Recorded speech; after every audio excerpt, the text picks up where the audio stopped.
Mari kita lanjutkan cerita sebelumnya. Bab 855. Dewi berpikir, kebanyakan orang hanya menikah sekali seumur hidup. Olivia tidak mendapatkan apa-apa ketika menikah dengan anaknya. Anak itu memang kasihan. Dia berkata, mahar bisa diberikan dan resepsi pernikahan bisa diadakan. Stefan tahu itu bisa dilakukan, tapi tetap saja, dia tidak memberikannya di awal. Dia bangkit dan berkata, "Ma, aku akan bicara dengan nenek." Mama nggak perlu menyalahkan nenek. Mungkin ini adalah cobaan yang harus kujalani dalam hidupku. Cobaan cinta.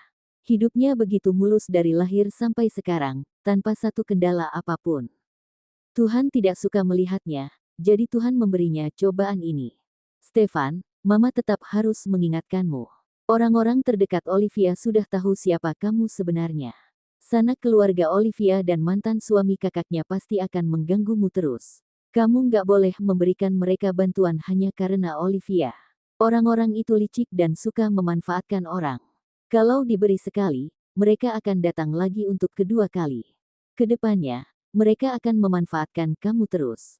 Kalau mereka memperlakukan Olivia dengan baik, masih nggak masalah kalau mau kasih mereka keuntungan, tapi mereka memperlakukan Olivia dan kakaknya dengan sangat buruk. Mama nggak suka melihatnya. Orang-orang itu mana bisa disebut keluarga. Mereka bahkan nggak lebih baik dari tetangga. Kalau kamu masih mau kasih mereka keuntungan lagi, Mama merasa nggak nyaman memikirkannya. Wajah Stefan muram. Dia berkata, "Ma, aku akan melihat kemauan Olivia dulu sebelum melakukannya. Kalau Olivia nggak bersedia berbaikan dengan mereka, aku tentu saja nggak akan memberi mereka keuntungan. Mereka bisa banyak masalah saat ini juga karena aku. Kalau keluarga mantan suaminya kakaknya, lagian sudah mantan suami juga, nggak ada hubungannya lagi. Nggak mungkin pria itu masih punya muka untuk mendatangiku dan bilang bahwa dia adalah mantan kakak iparku, kan?" Dewi berkata, "Baguslah kalau kamu tahu mana yang benar. Ada satu hal dalam diri Olivia yang Mama suka, yaitu dia bisa membedakan mana yang dia benci dan dia suka. Jadi orang tidak boleh terlalu baik." Meskipun para netizen menuduhnya durhaka, Olivia juga bersikeras tidak terpengaruh oleh kecaman-kecaman itu. Dewi pernah melihat Olivia menyerang balik para netizen yang mengecamnya di internet. Olivia bilang, kalau para netizen juga sepertinya, kehilangan kedua orang tua mereka di umur belasan tahun, dan uang kompensasi untuk kematian orang tua mereka, malah diambil dan dibagi-bagi oleh kakek, nenek, bibi dan paman mereka, dan rumah mereka juga diambil oleh orang-orang itu, dan setelah itu para netizen bisa memaafkan orang-orang itu dan mau memberi orang-orang itu uang, maka para netizen boleh menceramahinya. Kenyataannya, ada berapa banyak cucu di dunia ini yang berbakti kepada kakek dan nenek mereka? Bisa berbakti dengan orang tua sendiri saja sudah bagus. Bahkan ada orang tua yang mengatakan bahwa anak-anak mereka tidak dapat diandalkan. Memangnya cucu masih bisa diandalkan? Hal-hal itu tidak terjadi pada mereka, jadi mereka tidak bisa merasakan seperti apa rasanya. Mereka hanya bisa bersembunyi di balik internet dan menjadi pahlawan bermodal keyboard, bahkan mendapatkan uang karena melakukan hal itu padanya. Olivia berharap suatu hari nanti orang-orang yang suka menjadi pahlawan paling benar dengan modal keyboard itu juga bisa merasakan rasanya diperlakukan sepertinya. Supaya orang-orang itu bisa merasakannya. Ekspresi Stefan melunak. Dia berkata, lingkungan dan didikan yang berbeda membentuk sifat yang berbeda. Olivia orangnya lembut, tapi dominan. Kalau dia benar, dia akan teguh pada pendiriannya, dan kalau dia salah, dia juga bisa segera mengakui kesalahan dan meminta maaf.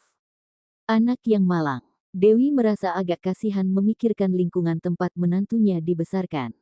Kalau Stefan dan Olivia bisa berbaikan seperti semula, dia sebagai mertua akan lebih menyayangi menantunya itu. Sarah sedang duduk di depan meja batu di bawah gazeba. Ada banyak bunga yang tumbuh di sekeliling gazeba itu. Villa Permai dipenuhi dengan tumbuh-tumbuhan.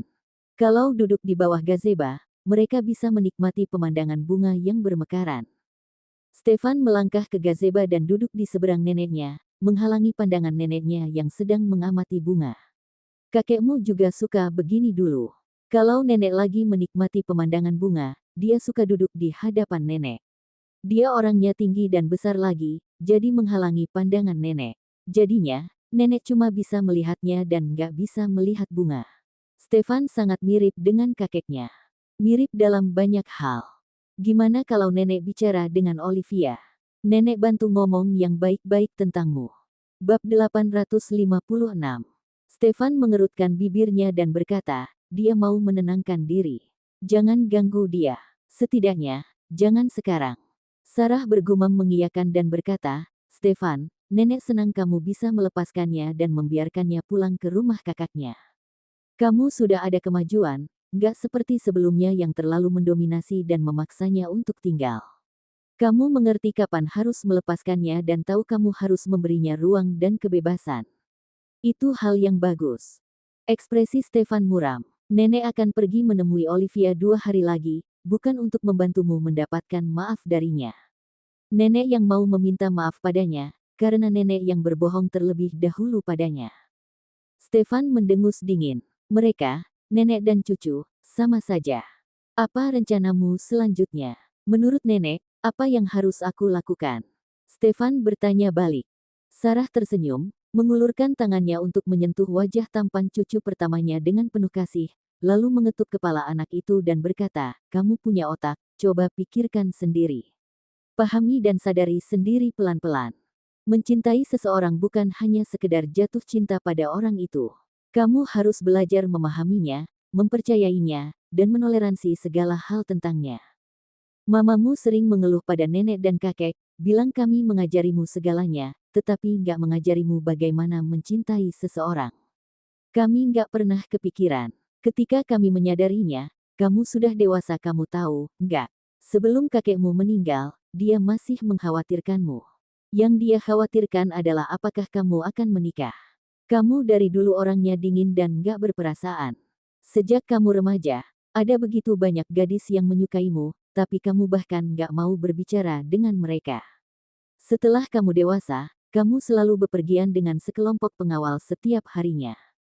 Kamu bahkan nggak memperbolehkan wanita manapun untuk mendekatimu dalam jarak 3 meter. Kakekmu tahu akan hal itu dan mengkhawatirkanmu.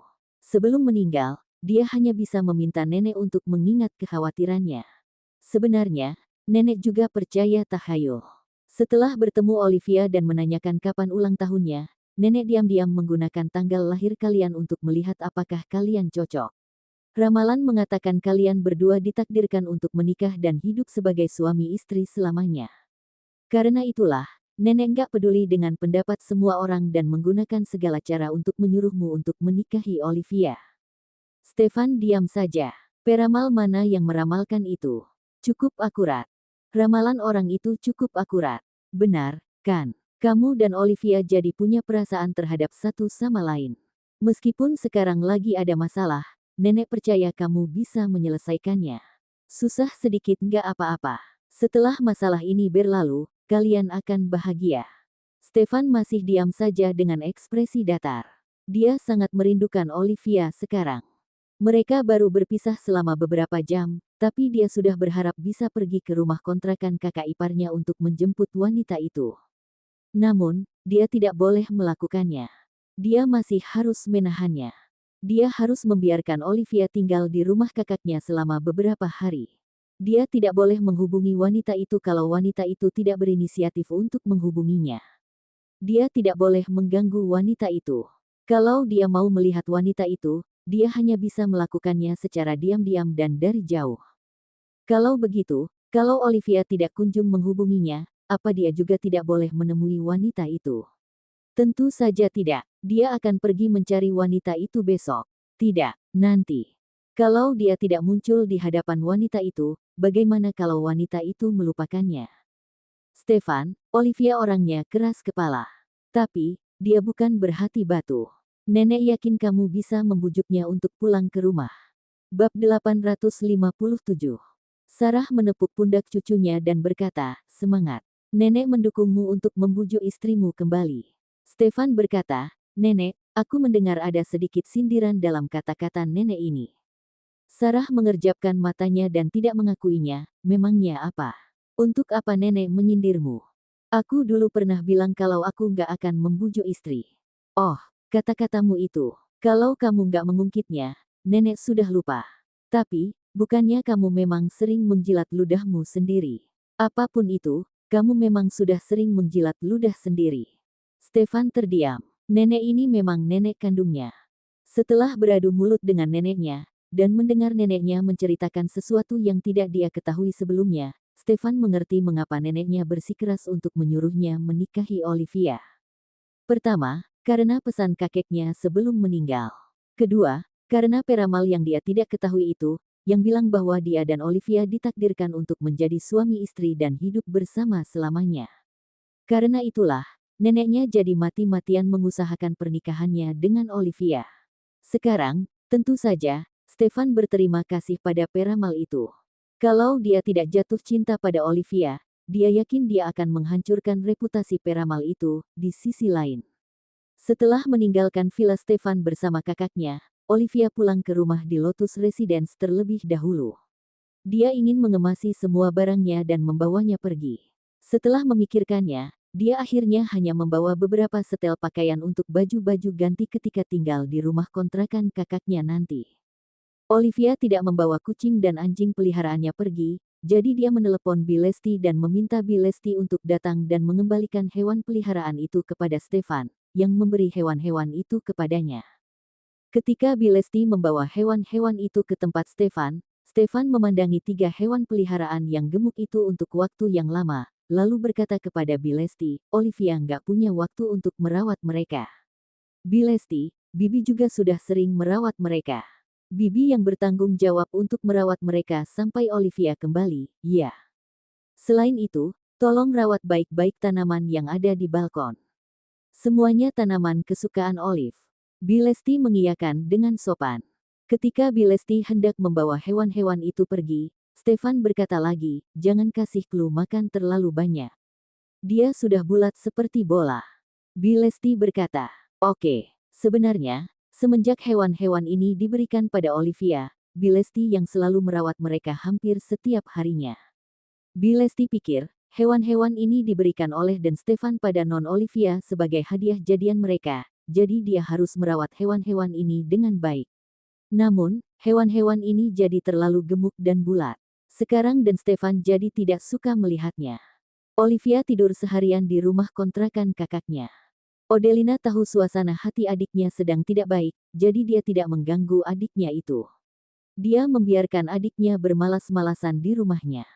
Setelah membawa adiknya pulang, Odelina akhirnya bisa menghela napas lega. Dia tidak bisa meninggalkan tokonya yang masih sedang direnovasi, jadi dia hanya berpesan sedikit pada adiknya sebelum pergi, lalu membawa anaknya pergi ke toko. Dia sibuk seharian di toko dan baru pulang di malam hari.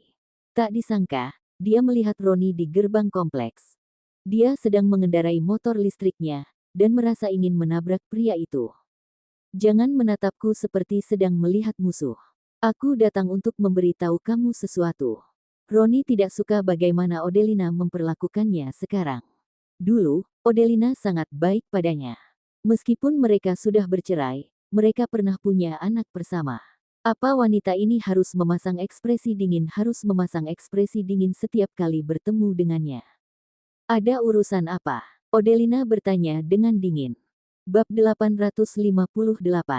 Pak, Russell memanggil Roni. Roni melangkah maju, menggendong putranya dan bermain dengan anak itu sebentar. Sambil menunggu Odelina memarkir motor listriknya, dia berkata, kakekmu membawa beberapa sepupumu ke kantor untuk mencariku. Odelina mengerutkan kening dan berkata, untuk apa mereka mencarimu? Dia sudah bercerai dengan Roni. Ketika mereka baru mau bercerai, kakeknya pernah menipu mantan ibu mertuanya sejumlah uang. Dengar-dengar, jumlahnya mencapai puluhan juta. Dia tidak tahu apa mantan ibu mertuanya meminta uang itu untuk dikembalikan pada akhirnya. Odelina berpikir, mungkin tidak dikembalikan. Uang itu sudah masuk ke saku kakeknya, jadi sulit untuk memintanya kembali. Kedua belah pihak sama-sama tidak tahu malu, jadi kalau mereka bertengkar pasti akan seru sekali. Sayangnya, dia tidak melihat mereka bertengkar. Mereka sudah tahu kalau Olivia adalah menantu dari keluarga Aditama. Mereka datang ke kota untuk mencari Olivia, tetapi mereka nggak bisa menemukannya. Toko Olivia nggak buka. Mereka pergi ke Lotus Residence, tetapi mereka nggak bisa masuk ke dalam. Mereka menelepon Olivia, tapi Olivia nggak mengangkat. Mereka ingin menemuimu, Tetapi mereka juga nggak tahu kamu menyewa rumah di mana.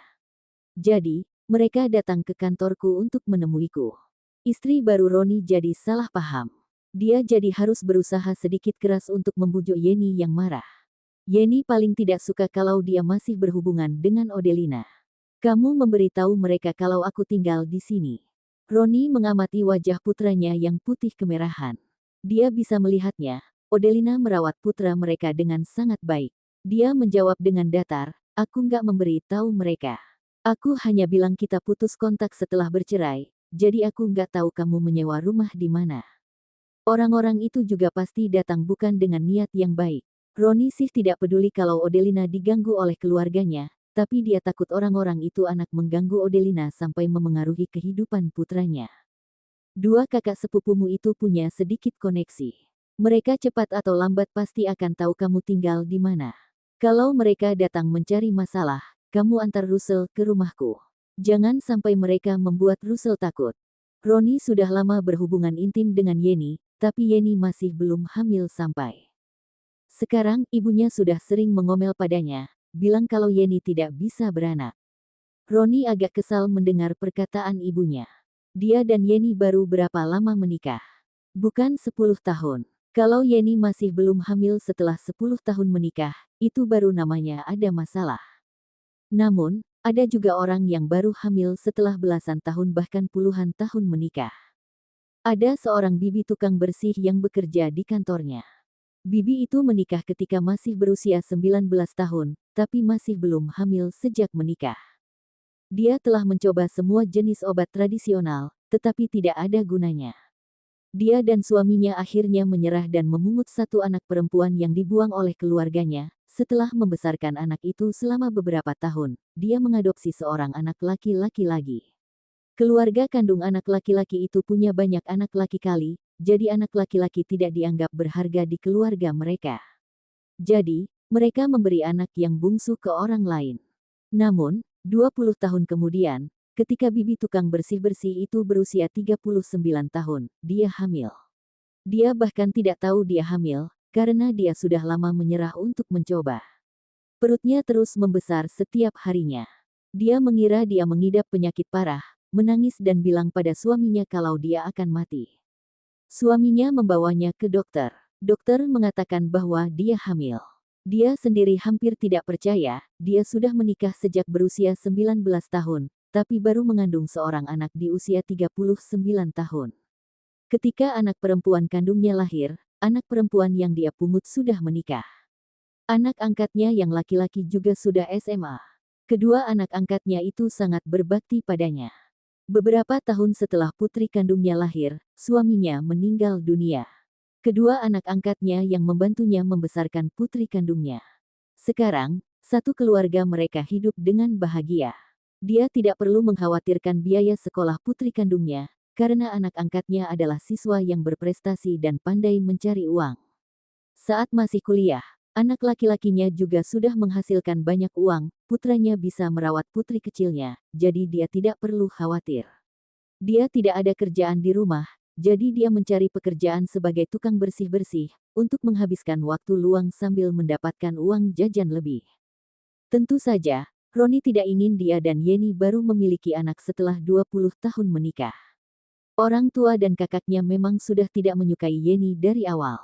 Hal itu pasti akan membuat masalah besar. Bab 859. Karena Yeni masih belum hamil, Roni jadi khawatir hubungannya dan Russell akan semakin renggang. Terlebih lagi, dia pernah melihat Odelina bersama Daniel. Meskipun menurutnya Daniel tidak mungkin menyukai Odelina, dia tetap khawatir putranya akan memanggil pria lain dengan sebutan "Papa" di kemudian hari. Jadi, dia ingin mengambil kesempatan ini untuk membawa Russell di rumahnya, agar anak itu bisa tinggal bersamanya selama beberapa waktu, agar dia bisa mendekatkan diri dengan putranya itu. Dia juga ingin Yeni berinteraksi dengan Russell. Jadi, kalau Yeni benar-benar tidak bisa hamil dan Odelina ingin menikah lagi, dia bisa memperjuangkan hak asuh atas Russell lagi. Bagaimanapun juga, anak ini adalah darah dagingnya. Dia tidak ingin anak ini memanggil pria lain dengan sebutan "Papa". Mereka sudah tahu aku cerai, untuk apa mereka menggangguku? Kalaupun mereka mau datang menggangguku, aku juga nggak takut pada mereka. Russell nggak dekat dengan kalian. Lagi pula, kamu dan Yenny juga baru menikah. Kalau kamu membawa Russell untuk tinggal di sana, apa yang akan Yenny pikirkan? Aku nggak tenang kalau kamu membawa Russell ke sana. Orang tuamu juga nggak akur dengan Yenny. Kalau Russell ke sana, papa dan mamamu pasti akan memanjakan Russell dan itu akan secara nggak sengaja membuat Yenny tersinggung. Itu nggak baik buat Russell. Ronnie, kuharap kamu bisa memenuhi semua syarat yang sudah kita sepakati ketika bercerai. Jangan ungkit tentang syarat-syarat perceraian itu. Kamu membuatku rugi besar dalam perceraian itu. Ronnie sangat kesal setiap kali mengingat pekerjaannya tidak lancar, bonusnya hilang dan dia hanya bisa mendapatkan gaji pas-pasan setiap bulannya. Sumber penghasilan sampingannya juga putus. Para mitra itu tidak bekerja sama dengan Wilen Electro lagi, jadi dia tidak bisa mendapatkan uang sampingan lagi. Untungnya, dia sempat menghasilkan banyak uang sebelumnya, sehingga saldo tabungan pribadinya sudah lebih dari 2 miliar lagi sekarang. Kalaupun dia kehilangan pekerjaannya sekarang, hidupnya setidaknya tidak akan terpengaruh untuk sementara. Namun, dia tetap membenci orang yang membuatnya kehilangan segalanya. Pasti Olivia yang meminta tuan muda keluarga Aditama untuk melakukannya. Tujuannya untuk membantu Odelina membalas dendam. Itu artinya, itu juga ada hubungannya dengan Odelina. Makanya Ronnie sangat kesal pada mantan istrinya ini. Odelina mengambil putranya kembali dari gendongan Ronnie, lalu berkata dengan setengah tersenyum, aku sudah berjanji berkali-kali kalau aku nggak akan membalas dendam padamu. Kamu yang nggak memahami maksudku. Masih mau menyalahkan aku. Terima kasih karena sudah datang untuk memberitahuku tentang hal tadi. Setelah mengatakan itu, Odelina naik ke atas sambil menggendong putranya. Ronnie berbalik badan dan memandangi punggung Odelina, meninggikan suaranya dan berkata, kamu nggak mengundangku naik ke atas. Nggak ada tempat untukmu. Ronnie terdiam, wanita itu sudah mengambil uangnya dan menyewa rumah yang bagus untuk ditinggali, tapi wanita itu bahkan tidak mengundangnya naik ke atas untuk bertamu. Odelina, kejam juga kamu. Ma, kenapa papa nggak tinggal bersama kita? Tanya Russell polos. Russell sadar, rasanya semakin sulit untuk bertemu ayahnya. Meskipun, orang-orang favoritnya adalah ibu dan tantenya, tapi bagaimanapun juga, ayah adalah ayah. Dia terkadang juga merindukan ayahnya. Tempat kerja papa terlalu jauh dari tempat tinggal kita sekarang, jadi susah kalau mau ke kantor. Jadinya, papa nggak tinggal bersama kita lagi. Russell mengerti, tapi sepertinya juga tidak paham. Dia bertanya lagi, Ma, kenapa kita nggak pulang ke rumah kita yang dulu? Odelina terdiam. Russell sudah semakin besar, sehingga pertanyaan yang dia ajukan semakin banyak. Dia berpikir sejenak dan menjawab, rumah kita yang dulu harus direnovasi ulang, dan butuh waktu lama untuk merenovasinya. Jadi, kita nggak akan bisa tinggal di rumah itu untuk waktu yang sangat lama. Russell mendengus dan tidak bertanya lagi. Ketika Odelina dan Russell sampai di rumah, Olivia sudah selesai menyiapkan makan malam. Dia sedang duduk bosan di sofa. Dia meletakkan papan gambar diletakkan di atas meja tamu dan iseng menggambar untuk menghabiskan waktu. Tante, begitu masuk ke rumah, Russell menggeliat turun dari gendongan ibunya dan memanggil Olivia dengan gembira. Olivia meletakkan kuas di tangannya dan merentangkan kedua lengannya sambil tersenyum. Ketika keponakannya berlari ke pelukannya, dia memeluk anak itu dan menciumnya beberapa kali. Kemudian, dia bertanya sambil tersenyum, Russell kangen sama tante, nggak? Bab 860. Kangen. Russell melingkarkan kedua lengannya di leher Olivia, juga mencium wajah Olivia beberapa kali, yang membuat hati Olivia meleleh. Dia sangat menyayangi anak ini. Kak, kenapa kakak baru pulang semalam ini? Aku sudah menyiapkan makan malam dari tadi, tanya Olivia pada kakaknya sambil menggendong keponakannya. Tukang dekorasinya malam baru pulang, jadi aku juga pulang agak malam. Kakak padahal ingin memasakkan makan malam untukmu, tapi malah kamu yang memasakkan untuk kakak. Olivia berkata, Kak, aku hanya sedang ada masalah cinta, bukannya sakit. Kakak nggak perlu memasakkan makanan untukku. Odelina berjalan menghampirinya dan melihat gambar yang digambarnya, yaitu sebuah jepit rambut. Kalau suasana hatimu lagi buruk, gambarmu jadi nggak bagus. Nggak usah gambar dulu, deh. Odelina membantu adiknya menyimpan papan gambar dan berkata, "Kamu nggak keluar jalan-jalan. Aku nggak ingin bergerak, jadi aku tidur sepanjang hari. Keluarlah untuk jalan-jalan besok. Kalau kamu di rumah saja setiap hari, suasana hatimu malah akan menjadi lebih buruk." Olivia bergumam mengiyakan dan berkata, "Aku akan kembali bekerja di toko besok." Orang-orang yang memesan kerajinan tangan di tokoku sebelum tahun baru sudah mendesakku untuk mengirim pesanan mereka. Murid-murid baru akan masuk sekolah di hari Senin. Hari ini Jumat, selagi masih akhir pekan, dia bisa mengejar pesanan di toko. Kalau ada hal yang dilakukan, perhatian dan pikirannya jadi teralihkan. Dia jadi tidak perlu memikirkan fakta bahwa Stefan telah membohonginya. Kalau tidak memikirkan hal itu, dia tidak akan merasa marah. Kalau dia tidak marah, suasana hatinya bisa membaik. Boleh juga. Odelina tidak melarang adiknya kembali ke toko, tetapi dia mengingatkan, kakak baru saja bertemu Roni di bawah. Dia sengaja datang menemui kakak dan memberitahu kakak kalau kakek datang bersama anak dan cucu-cucunya itu ke kota. Mendengar itu, Olivia mengerutkan kening dan berkata, untuk apa mereka ke sini?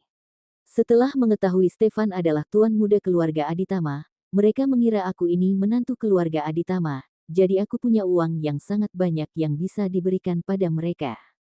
Odelina berkata dengan datar, kamu pikir mereka nggak berani berpikir begitu? Orang-orang itu mukanya tebal seperti talenan. Mereka sangat tidak tahu malu. Mereka berani berpikir seperti itu, dan berani melakukannya. Kalaupun mereka berpikir begitu, memangnya bisa. Kalau mereka memang hebat, langsung saja cari Stefan. Olivia yang paling tidak akur dengan sanak-sanak keluarganya itu. Mereka mungkin akan mencari Stefan juga. Olivia diam saja.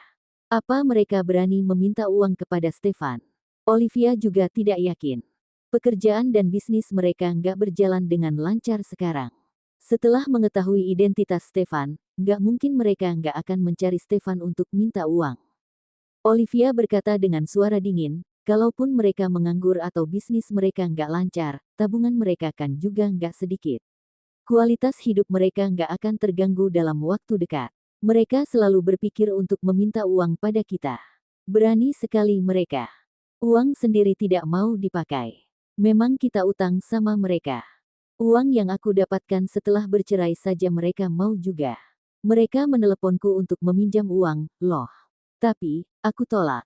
Setelah membantu adiknya membereskan papan gambar, Odelina pergi ke dapur dan mengeluarkan makanan yang sudah disiapkan adiknya. Olivia mengajak keponakannya untuk mencuci tangan.